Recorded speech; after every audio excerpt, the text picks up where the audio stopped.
ఇక శాఖల కూర్పు, కొత్త మంత్రులకు డిపార్ట్మెంట్ల కేటాయింపులపై ముఖ్యమంత్రి కసరత్తు చేస్తున్నట. ఎవరికి ఏ శాఖలు కేటాయిస్తారనే దానిపై సర్వత్రా ఆసక్తి. ఫస్ట్ మీరు విద్యాశాఖని ఒక మంత్రిని ఎవరికి ఇస్తారో చదువుకున్న ఆయనకి, జర విద్య మీద అవగాహన ఉన్న ఆయనకి దయచేసి ఆయనకి ఇవ్వండి. ఎట్లా షఫుల్ చేస్తారో ఏం చేస్తారో కానీ విద్యాశాఖ మంత్రి పదవిని ఫస్ట్ కేటాయించండి. 1.5 ఇయర్గా అది మీ దగ్గరే ఉంది, చాలా నిర్ణయాలు తీసుకోలేకపోతున్నారు. మీ దగ్గర ఇంకా మున్సిపల్, అది కూడా చాలా కీలకమైన శాఖ, ఆ శాఖను కూడా కేటాయించాల్సిన అవసరం ఉంది. ఇప్పుడు మున్సిపాలిటీ గ్రేటర్ హైదరాబాద్ అవుటర్ లోపల, అవుటర్ బయట అని 2 ఐఏఎస్లను పెట్టిరు కదా, మరి ఒక్క మినిస్టర్ ఉండాల్సిన అవసరం లేదా? అది కూడా మీ దగ్గరే ఉన్నది.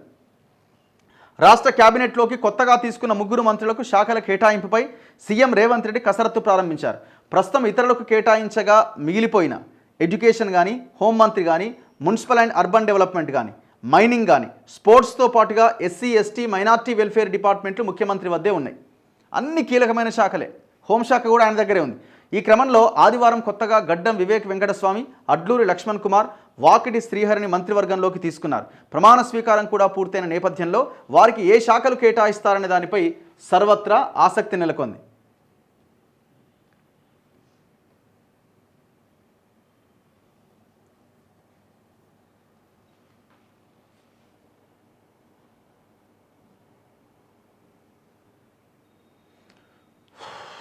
ఇదంతా ఇవే వార్తలుగా.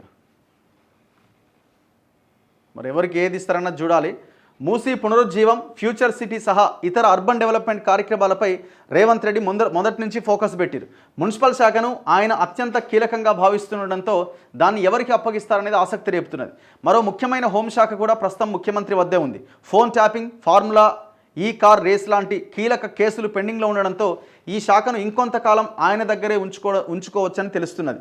దీంతో కొత్తగా మంత్రివర్గంలోకి తీసుకున్న వారికి ఏ శాఖలు కేటాయిస్తారనే చర్చ జోరుగా సాగుతున్నది.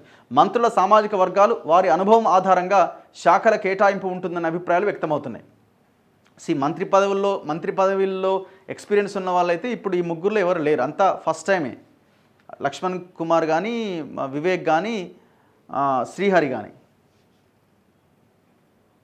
మరి మొత్తం మంత్రివర్గ ఇది ఎక్స్పాన్షన్తో ఇది మన టోటల్ రీఆర్గనైజ్ ఏమైనా చేస్తారన్నది చూడాలి.